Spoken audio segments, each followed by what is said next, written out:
Hello everyone, my name is Clantis and welcome to the Clan. So without further ado, let's get into this video. But before I get into the video, guys, I am so disappointed and hurt.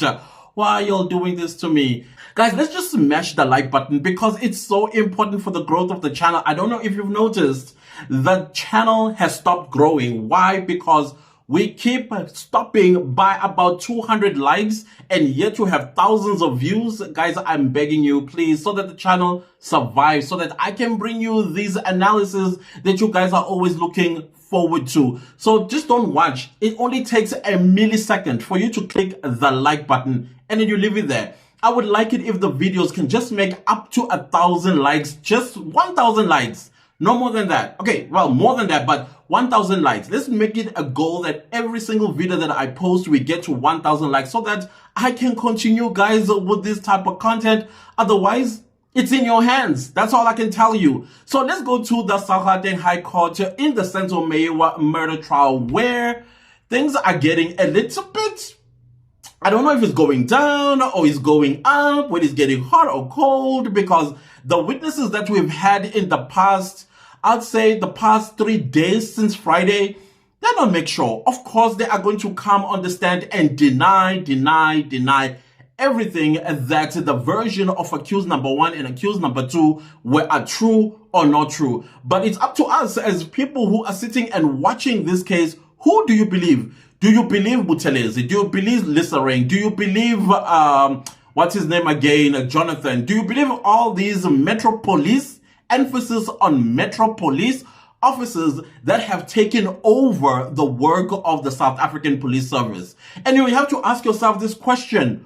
Why the South African Police Service officers were the ones who were like, try next door, try our sister, they are going to do it. And then the Metro Police were happy to hand away. That is why Mr. Singh is very important to come understand and explain himself. How is it possible that he was just dishing out orders for his officers to go and assault, abuse, electrocute, tube, and all these allegations that accused number 1 and accused number 2 have leveled against his men?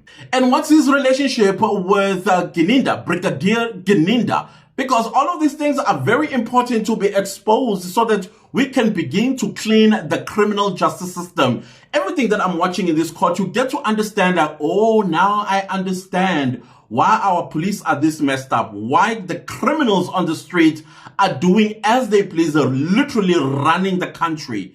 Now this case is actually exposing all of that. How when you are arrested, what the police ought to be doing, but they are not doing it. That is why they are making so many mistakes on a piece of paper. On a piece of paper, they say one thing with their mouth, but the piece of paper is like, bro, you are lying. Look at me. And that is why Advocate Mshololo is able to hold a piece of paper and say, hey, and your evidence in chief, where do these two meet?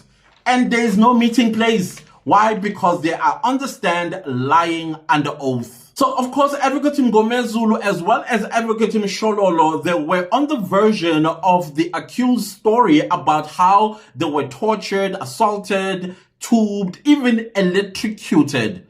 All apartheid tactics. And then you ask yourself, Gininda knew very well why he needed to get the old school police officers in this so-called case that he's busy investigating. When he's busy smearing a death of a soccer star that has absolutely nothing to do with the 5 men that are in the dock today. So every part of accused number 1 as well as accused number 2's version was denied by Buthelezi, was denied by Lissereng, was denied by Jonathan, was denied by basically everybody that have taken the stand that Baloy just keeps bringing. Because I'm thinking, okay, fine, I get what you're trying to do, but who is going to say, yes, I actually did, I participated in the electrocuting of accused number 1 or both accused number 1 and 2? Nobody's going to say that because they know the implications. The implications are jail. Before jail, you lose your job or you get suspended, you get arrested, and then you get charged for assault, attempted murder, and all these charges that are going to be leveled against them, and then they'll be prosecuted. and probably even found guilty, and then they lose their jobs, lose their liberty, and all of that. Of course, I'm not going to say, yes, I participated, when I know very well that I did. I'm going to lie through my teeth. And that is what we've been witnessing with these witnesses that took the stand thus far. When there were questions, when they were questioned on the version of the accused. I just had load shedding and our schedule was 8 o'clock, not this time. But anyways, let's move on. So it was quite interesting to also see the contradiction that Buthelezi had about when they met with Cronje, Magistrate Cronje.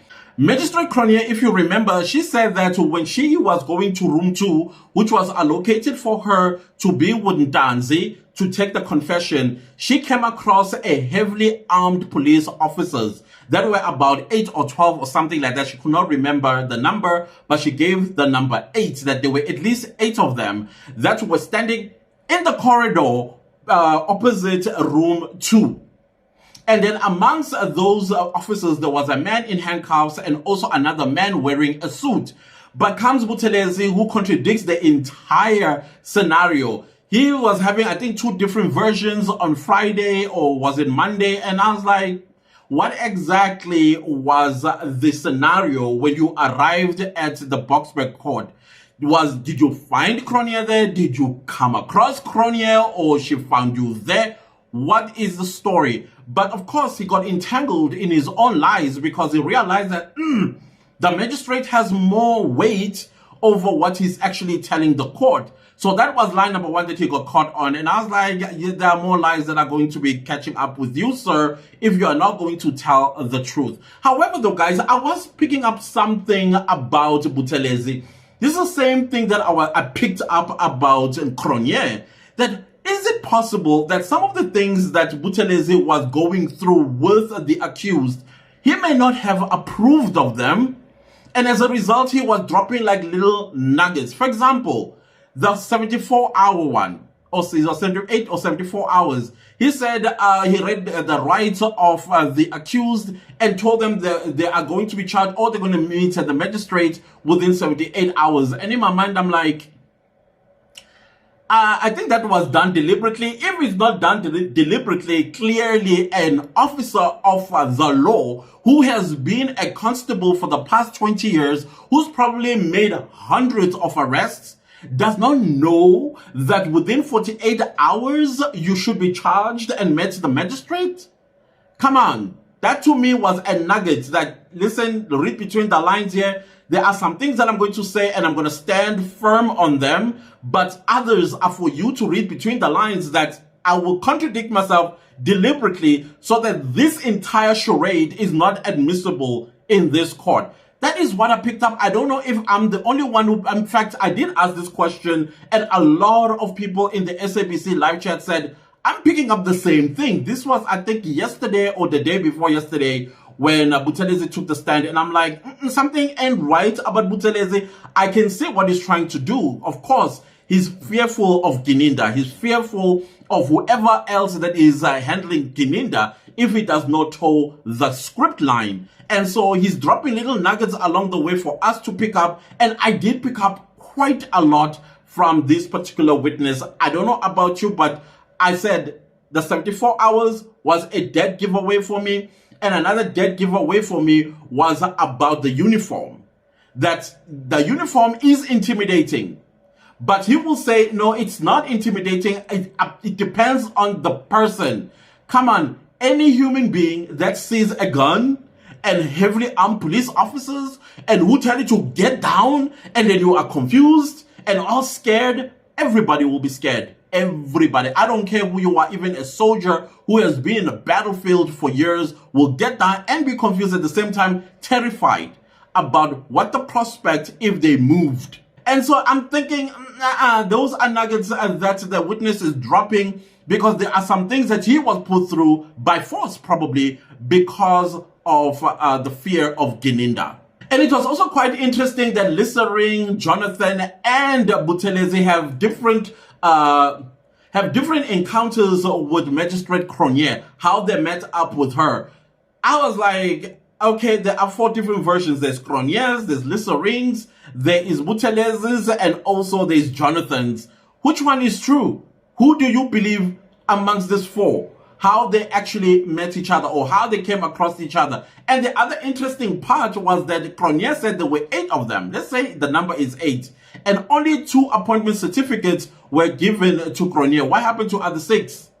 I felt that the defense ought to have pressed on this one and asked, where did the other 6 go to? Why did they leave? Especially asking Lissereng, because Lissereng was the one that communicated with Cronje. So much so that Cronje herself, in her testimony, said that Lissereng had accused her that he felt intimidated by her. So I felt that the defense ought to have pressed. I can forgive Advocate Zulu because he was not there when Cronje took the stand. But what about Mshololo? What about the other 2 advocates? Why didn't they ask that question to Lissereng? But the magistrate said you said to her you were intimidated by her. Maybe we're going to get the answer as to why the other 6 police officers did not hand over copies of their appointment letters. And it was quite also interesting, which I think is a nugget that was dropped by Buthelezi when he started pointing fingers at the investigators. For example, why were you driving around? Well, I was instructed by the investigators. That is for you to ask when they come here in court, if they ever come to court. I was like, that's very clever of him. But at the same time, I can see the little nuggets that is dropping for the rest of us to read between the lines. The other thing that I was quite interested about was the fact that Buthelezi testified in court that the department that he worked for, which was the SWAT unit, did not have shifts. I was like, that's not what Jonathan said. Jonathan said at 2 o'clock, he had to clock out because another shift was going to take over. And we find out from Buthelezi that actually we did spend the entire day and entire night with accused number 1. And in all of that, where was Jonathan? Where was Jonathan? He lied to the court that his shift ended at 2. And so he stood by the parking lot until 2. And yet there's the OB said the suspect was booked in, or I can't remember what the case was, at 1:30. But he says they're going to book the suspect back into his cell at 1:30. And he said he left at 2 because his shift had come to an end. And then comes Buthelezi, which I think is another nugget, that is leaving and saying, actually, we don't have shifts. If needs be, they can work till 24 hours or for 24 hours. As Jonathan needs to be recalled and questioned about why did he lie under oath about a shift in the SWAT unit that does not exist.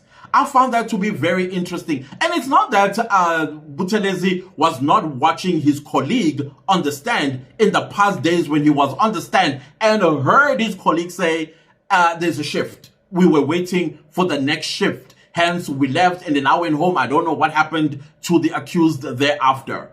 So I think Judge Mokgoatleng did realize that, this Buthelezi is coming here to mess up everything for the state. And this is yesterday. In yesterday's video, I was scathing on Judge Rada. Unfortunately, guys, I do apologize. That video, my phone actually ran out of space. So you have to delete some videos in order to get space. So as I was deleting, I didn't realize that I also deleted the video that I just filmed. And also, I was about to start editing. When I was editing the part that I had, it showed me that there was an error in files. That means I had deleted the original video for me to edit from.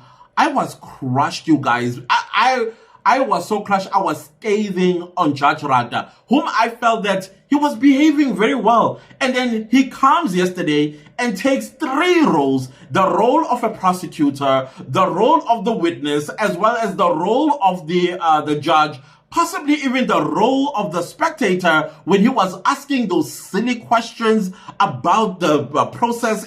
You're asking a Metro Police officer who is not a member of the subs these questions, knowing fully well that this particular, this particular witness does not stand or is involved with the selling of, putting prisoners in the cells and doing all of the stuff that he was asking those questions about.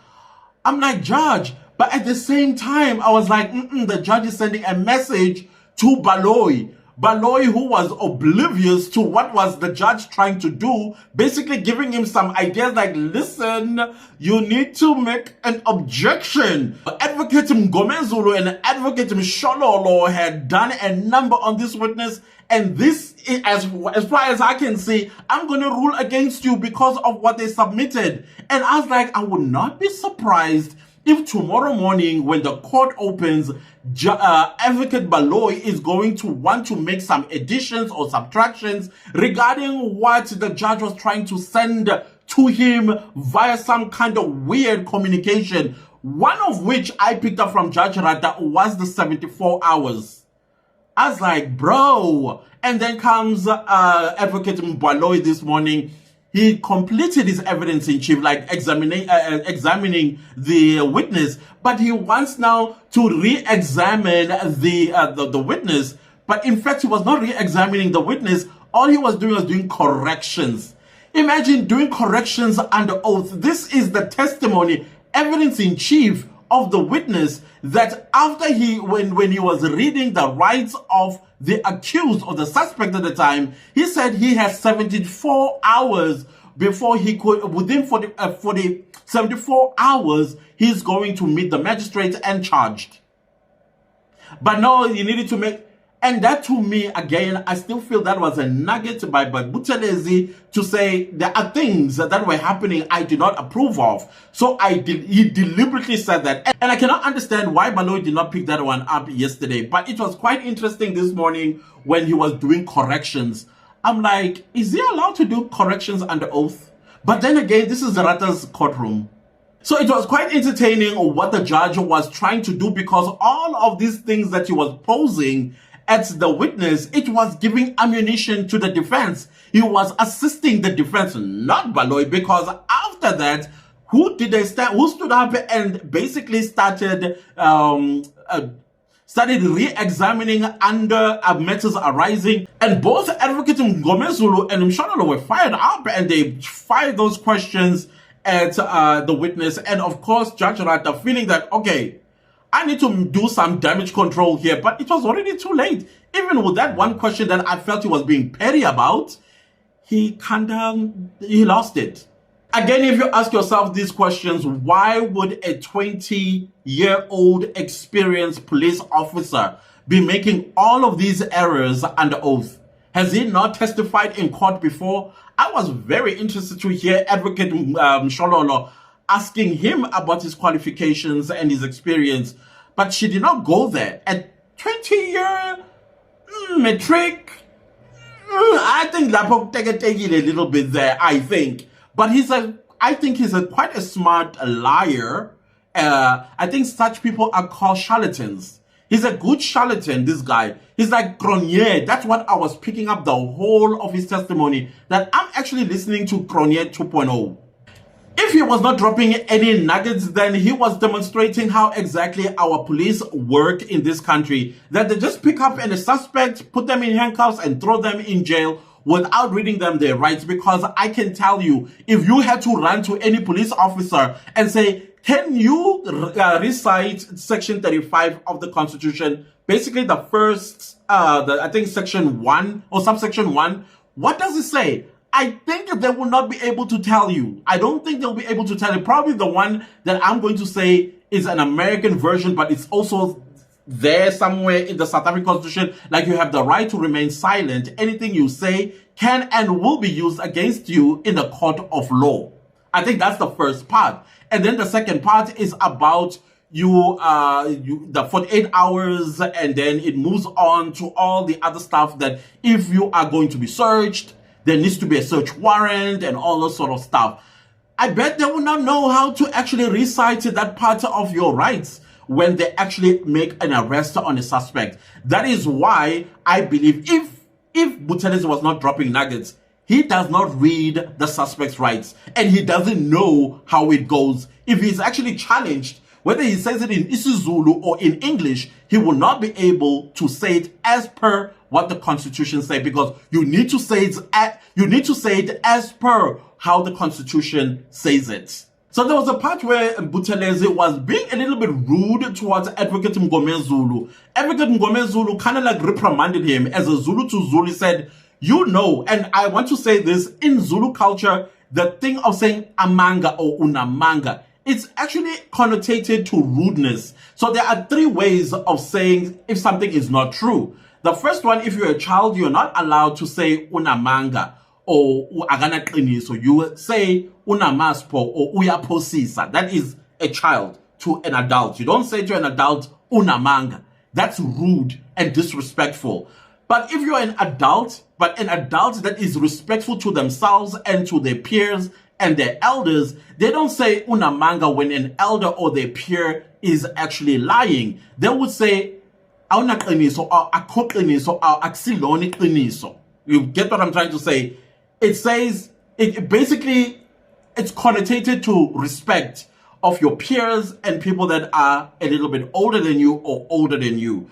And then the third one, it's where Umdlwembe, basically what he was doing on the stand. He was being Umdlwembe, but say amanga lao or unamanga. That's connotated to rudeness and disrespect. So those are the three ways of saying it's not true in Zulu. Again, depending on the age gap as well, how a child will say to an adult, it's not true. You don't say unamanga or agana qiniso or aksilon qiniso. You will say uyaphosisa or unamaspo. Okay, so I'm just letting you know that if you ever come across a Zulu that is lying, don't say unamanga. If you want to be in one piece, rather say aksilon qiniso lelo. True story. Of course, Constable Buthelezi did apologize, and then he started using the appropriate language like iputa. Oh, that's another one. You say iputa if you're not going to say aksiloni qiniso. You say iputa like a mistake. So Advocate Mngome Zulu wanted to know from the witness that after they have gallivanted all over Gauteng with the suspect, did he get any medical checkup for injuries? And then he said, yeah, well, as per the standard practice, the people that work at the cells, they need to receive a suspect who has no injuries, who's not complaining about anything like hunger or whatever they may be complaining about. Otherwise, if there are injuries or maybe they are complaining about something, they will not accept that particular suspect into the cells. Then in my mind, I'm like, yeah, as if really they do that. Even the whole thing that the judge was trying to say yesterday, I was like, Judge, in an ideal South Africa, the police will do that. They will make sure that every time a new shift comes in, before that shift comes in, prisoners are checked or suspects are checked, making sure no injuries, nothing like that. Other than that, if they actually are doing this, ask yourself this question. Then why there are robs in prison or in jails? Why sometimes you hear that a prisoner beat the other prisoner to death? Why would you hear assaults in prisons if the shifts really did that? That's not true. They're lying. I don't know any police officer, whether in the subs or metro police, that will actually follow what's written on the book. And they also will not do due diligence or exercise good practice in their profession. Everybody or anybody that is a suspect and is arrested and detained, they are all criminals and they will be treated like animals.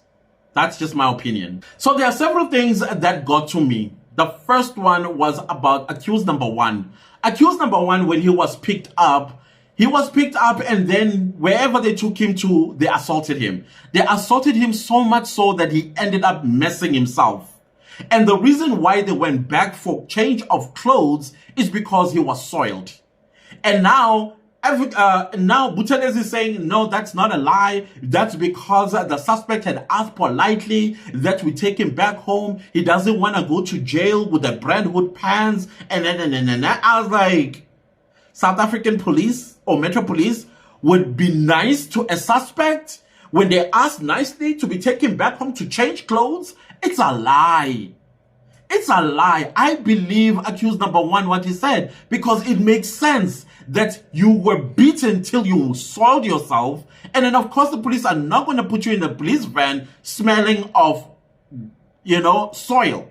So they had to take you home to take a shower and then change into new clothes and then take you away again and continue to beat the living daylight out of him, taking him from one place to another and bringing him back at 1:40 in the morning. 1:40 in the morning. That's almost 13 hours later since he's been arrested. 12 to 13 hours later since he's been arrested. The first time he gets detained and put in a cell, it's at 1:40. That's 20 to 2 in the morning. And of course, him being detained at 20 to 2 in the morning got to me like, what were they doing to him the entire day and the entire night? Come on. Any logical thinking person will say torture.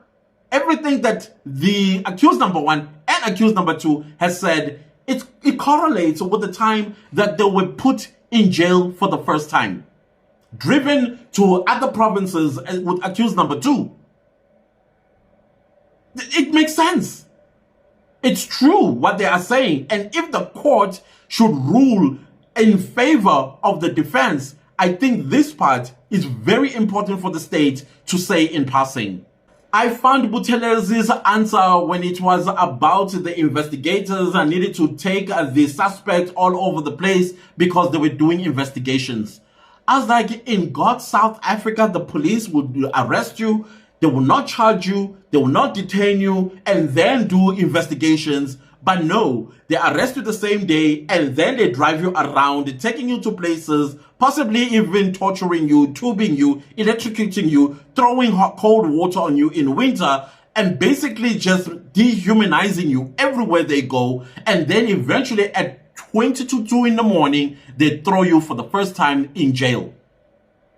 Like, for real? So I found that explanation to be very weak by Buthelezi. It was unpolice-like to me. And then again, it made total sense why apartheid trained police had to be involved in this case, because they are the ones who possess all these tactics that were trained back then. And now they're bringing it in the modern day high profile case. And they are using those apartheid tactics on innocent people. Which brings me to a scenario. I have a scenario after I was listening to Buthelezi today. I was like, one thing that actually got me upset with Advocate Mngome Zulu and Advocate Mshololo, they did not ask this important question, which I'm going to pose at the end of my scenario. So this is my scenario, and it involves profiling. So Senzo Meyiwa is shot and killed in 2014. The investigations die. The case becomes cold. The nation started making a noise, and then there was political pressure. And then there was also public pressure. This led to the cold case unit, which is headed by Gininda, to be opened. Or it was already in existence, I don't know. And then now they needed to find suspects. And in order to find suspects, guess what you need to do? Go into the court's books and look for the most dangerous criminals that were arrested in recent times. They need to have been arrested in recent times, somewhere around 2016, 2017, 2018, all the way to probably 2021, right? In order for them to do that, they needed also to scour townships. And the notorious townships would be Tembisa or Soweto or Alexandra, right? And in so doing, they must hunt for somebody that looks high probably to be a criminal or involved in some crime or been arrested before or whatever. It's just profiling. Remember that accused number one spoke of 5 ununiformed police officers. I think where he was, he did see 5 ununiformed police probably just walking about, right? And then, because he does say that there were 5 ununiformed police officers and there were 8 that were uniformed. right? This is way before he gets arrested. And then out of the blue, there are hooligans that come and tell them to lie down using tactical what from the SWAT training and all of that to confuse them. And once confusing them, they get to abstract whatever it is they get to abstract, usually is an arrest. And this is how accused number one was arrested, because the witness say that description fit the man that they had arrested, and they were satisfied that he is the right man, meaning Sibiya. And the question is, who described him to you? Who is this person that described Sibiya to you, that when you came pouncing, you knew very well that this is the right person that you are arresting? Methinks it's the 5 ununiformed police officers that he saw earlier, but he did not think that they were looking for him, or if he was a target, or he was already profiled. He did not know that. But Buthelezi says, we were told how he was dressed. Who's that person? By whom that said, this is it, he's dressed like this, he's here?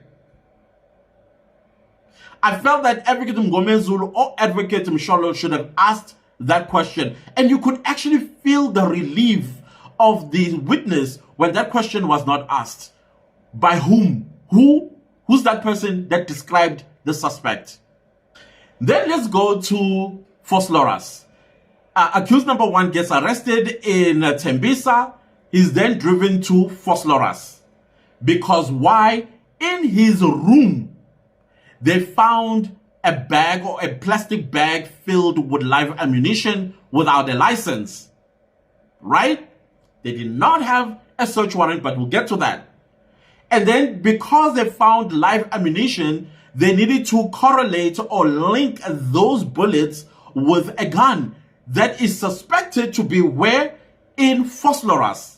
And they go where? To Sotho Hostel. But they cleverly don't say who is the person they went to in Vosloorus, Sotho Hostel. I suspect it was Gwabini. I suspect when Zungu was ratting out the untrue, he may have accidentally mentioned his nephew. Now remember, when they moved from Tembisa to Vosloorus, they waited before they went into somebody's room. I don't know whose room that is. Again, I suspect it was Gwabini's. They waited for Gininda to arrive. Eventually, Gininda, when he arrived, the female Metro Police officer went, I think it's Mahola or something, I can't remember what her name is, walked into that room, came back with nothing. And then when they came out, they had a debriefing. This is according to the witness. They had a debriefing. Who was present in that debriefing? I will tell you, in my suspicion, when I'm rubbing my two IQs together, it was Gininda, Buthelezi, Mahola, Siddiqui, Zungu, and Gwabini. Zungu probably made a deal with Gininda and say, hey, spare my nephew. I will do whatever it is that you want me to do. Hence, we had Zungu on the stand lying through his teeth. All to save his nephew from the killing of Senzo Mewa. Because I suspect the gun, if indeed it was a hired gun, it belonged to Gwabini. And I suspect that the two intruders, if indeed they were true intruders, now it's a matter of checking how tall is Zungu and how tall or how short is Gwabini. I'm going to leave it there. Like I said, this is a scenario. This is a scenario.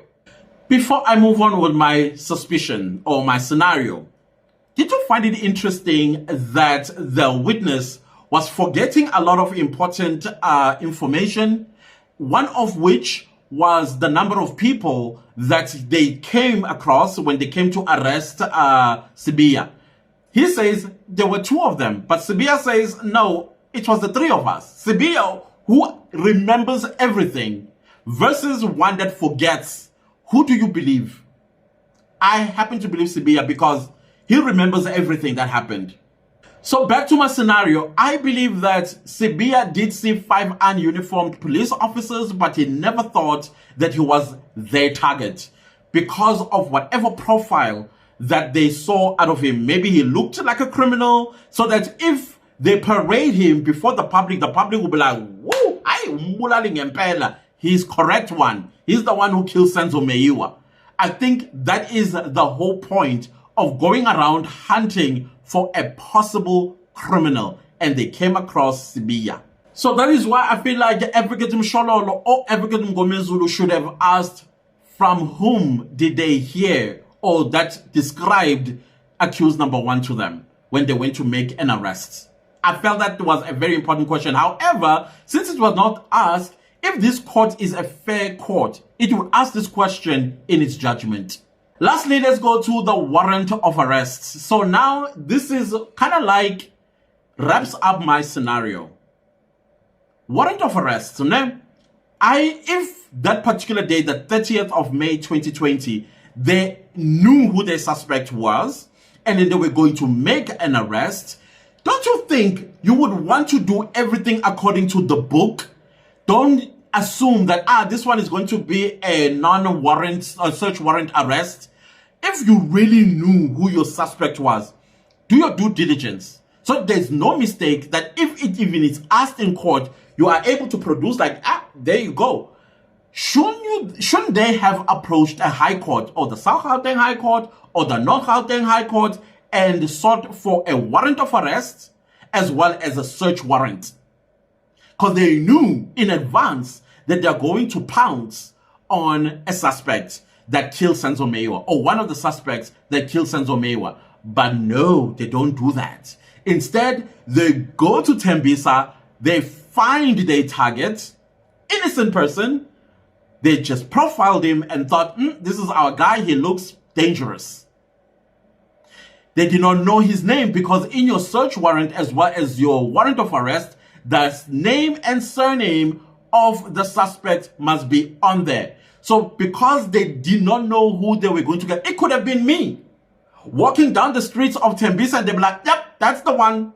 I could actually be accused number 1. You who's watching and you're a male and you were in Tembisa on the 30th of May 2020, you would have been profiled. You would probably be accused number 1 today. That is why they did not seek for a search warrant. That's why they did not seek for a arrest warrant either. And where in God's South Africa a suspect is arrested with their ID?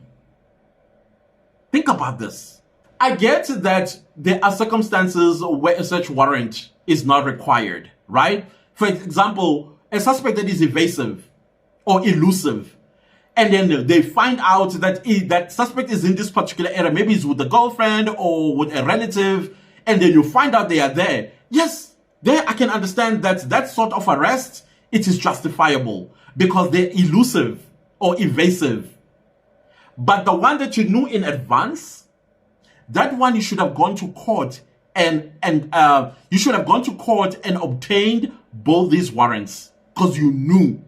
So I thought Advocate Mshololo or Advocate Zulu were going to challenge that and say, no, but the circumstance here is these arresting officers knew way before that they were going to make an arrest on the 30th of May 2020. So they should have gone to a high court and obtained these 2 warrants so that today their testimony is credible.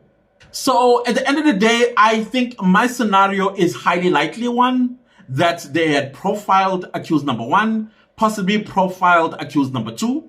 How do you arrest a person that is working in the mines? And what business do they have with Senzo Meyiwa? It's highly possible they also profiled accused number 3, accused number 4, and accused number 5. I think it was easy for accused number 5 and accused number 4 and accused number 3 to be profiled in the manner in which they were. But the other 2 boys, I'm sorry to call them boys, but the 2 men, I think my scenario is highly likely one. So the last question I want to ask myself, or I had asked myself, was, do I believe that the live ammunition that was found in accused number 1's room were there? I don't think so. In order for them to have executed the arrest, they needed to have something tangible to arrest him on. And then they came and planted ammunition. That is why they did not come with a search warrant. How do you search an unworking fridge? And the answer that he gave, which was quite rude, I think, that, yeah, some people put things in a fridge that is not working. Who puts their clothes in a fridge that doesn't work, or their identity document for that matter? So if my scenario is anything to go by, those live ammunitions were planted. They do not belong to accused number one. So that is why I think when they found those live ammunition, they needed to rush to Gwabini in Foslo, but there was change of plans. Maybe a deal was struck, we don't know. That is where I hit the wall as well with my own scenario. What exactly took place in Fosloras when they got there? Why didn't they retrieve a gun they suspected or they were tracing that could be linked with these live ammunition? What happened there? Because they waited for Gininda. Remember, when they got there, he said, the witness, they waited for Brigadier Gininda. And then when he arrived, what transpired thereafter? So all in all, I believe this entire case is fabricated. And that's on period. So then I was asked a question earlier, Atlantis, why is Advocate Mshololo cross-examining the witness? Yet Advocate Mnisi and Mumalo are not cross-examining. I suspect that when the audio that came to the fore by Gronier, I think accused number 5 is mentioned. So Advocate Mshololo is just making sure that she's building levees so that the flood water does not land on her client's door. So that is why she is cross-examining, so that basically she's helping that this application, the trial within a trial, gets inadmissible. The evidence gets inadmissible, so that in the main trial, her client is not mentioned to have been one of the people that were mentioned in the trial within a trial. So I think that is why she is cross-examining. I don't know. I'm not saying this is true. This is just me rubbing my two IQs, because there are some questions that she cannot necessarily ask because the accused number 1 and accused number 2 are not her clients. But Advocate Mgomezulu is the one ought to ask those questions. So she asked the technical questions so that she waves off the flood waters from landing in her client's door. And hopefully, when the judge comes to a conclusion or to a verdict that he renders this entire trial within a trial or the confessions inadmissible, then her client is safe. That is what I think. I'm not saying it's true. Those that in the know, please do comment down below and let me know why Advocate Mshololo is also cross-examining, but Mnisi and Mumalo are not. Well, guys, those are my thoughts for today regarding what transpired in the North Gauteng High Court in the Senzo Mewa murder trial today. And also the reason why the video is a little bit long, because I'm also mixing what had happened yesterday that you guys did not hear. But guys, what do you think about my scenario? I could not put it exactly how it sounded in my head, but I try my best because I'm trying to make sense of this entire fabricated case, rubbing my two IQs together with you, my self-appointed experts. Thank you guys so much for watching. So if you like the video, give it a like. If you didn't like the video, give it a like. Anyways, do subscribe to my YouTube channel. And don't forget to click the bell notification so you get notified every time I upload a new video. Thank you so much to everybody that's super thanking the channel and supporting it financially. I highly appreciate you guys so much. Please leave me a comment down below and let me know what did you think about what transpired in court today. Also share the video far and wide, and don't forget to like and also subscribe to other YouTubers channels. Thank you guys for watching. See you next time. Goodbye.